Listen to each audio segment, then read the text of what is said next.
YouTube நிறுவனம் வெளியிட்டுள்ள புதிய அறிவிப்பால் கண்டென்ட் கிரியேட்டர்கள் கடும் அதிர்ச்சிக்கு உள்ளாகியுள்ளனர். அந்த நிறுவனம் வெளியிட்ட அறிவிப்பு என்ன என்பது குறித்து இந்த செய்தி தொகுப்பில் விளக்கமாக பார்க்கலாம். 1980களின் காலகட்டத்தில் நன்றாக படித்து ஆசிரியர் பணியை பெற்றுவிட வேண்டும் என்ற ஆசை பல்வேறு இளைஞர்களுக்கும் பொதுவாக இருந்தது.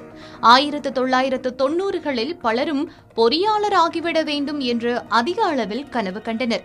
ஆனால் தற்போதுள்ள சூழலில் பலரும் யூடியூப் சேனல்களை ஆரம்பித்து அதன் மூலம் வருமானம் ஈட்டவே அதிக அளவில் முயன்று வருகின்றனர். குறிப்பாக ஜென்சி தலைமுறையினர் இந்த கண்டென்ட் கிரியேஷன் துறையில் அதிக ஆர்வமாக செயல்பட்டு வருகின்றனர். இவ்வாறு யூடியூப் சேனல்களை ஆரம்பித்து கண்டென்ட் கிரியேட்டராக விரும்பும் நபர்களுக்கு யூடியூப் நிறுவனம் வெளியிட்ட அறிவிப்பு ஒன்று பெரும் அதிர்ச்சியை ஏற்படுத்தியுள்ளது. அதாவது, ஒரு யூடியூப் சேனல் வருவாய் ஈட்ட வேண்டும் என்றால் 1000 சப்ஸ்கிரைபர்களை பெற வேண்டும். மேலும் சேனலில் வெளியிடப்பட்ட மொத்த வீடியோக்களையும் குறைந்தபட்சம் 4000 மணி நேரமாவது பார்வையாளர்கள் பார்த்திருக்க வேண்டும்.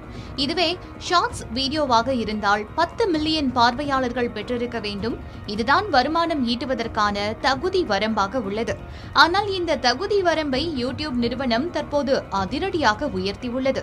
தற்போது வந்துள்ள மாற்றத்தின்படி சேனலில் வெளியான மொத்த வீடியோக்களையும் குறைந்தபட்சம் 8000 மணி நேரமாவது பார்வையாளர்கள் பார்த்திருக்க வேண்டும். மேலும் ஷார்ட்ஸ் வீடியோக்களில் இருந்து வருமானம் ஈட்ட வேண்டும் என்றால் 20 மில்லியன் பார்வையாளர்களை மொத்தமாக பெற்றிருக்க வேண்டும். இந்த புதிய விதிமுறைகள் வரும் 2027ஆம் ஆண்டின் பிப்ரவரி மாதம் முதல் அமலுக்கு வர இருப்பதாக தகவல்கள் வெளியாகியுள்ளது. இந்த புதிய விதிமுறை இளம் கண்டென்ட் கிரியேட்டர்களுக்கு பெரும் அதிர்ச்சியை ஏற்படுத்தியுள்ளது.